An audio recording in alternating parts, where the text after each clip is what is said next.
लग्नाचे दागिने म्हणजे श्रीमंत पेशवाई दागिने, नाशिकचे सुप्रसिद्ध सराफ मयूर अलंकार सराफ।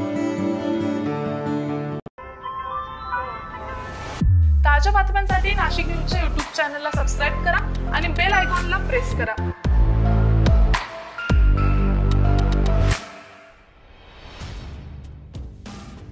निफाड तालुक्यातील लाखलगाव येथील गोदावरी नदीपात्रामध्ये लघुशंकेसाठी गेलेल्या असताना नदीपात्रातील पाणवेलीचा अंदाज न आल्यानं 16 वर्षीय मुलाचा बुडून दुर्दैवी मृत्यू झाल्याची प्राथमिक माहिती समोर आलेली आहे। काल सायंकाळी 9 वाजता हा धक्कादायक प्रकार घडलाय।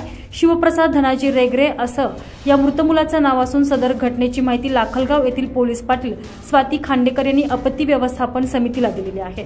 त्यानंतर आज सकाळी 9 वाजेपासून लाखलगाव येथील गोदावरी नदीपात्रात आपत्ती व्यवस्थापन पथकाकडून शोधकार्य सुरू करण्यात आलेलं असून अद्यापपर्यंत मुलाचा मृतदेह हाती लागलेला नाही। अझर कादरी, नाशिक न्यूज, निफाड।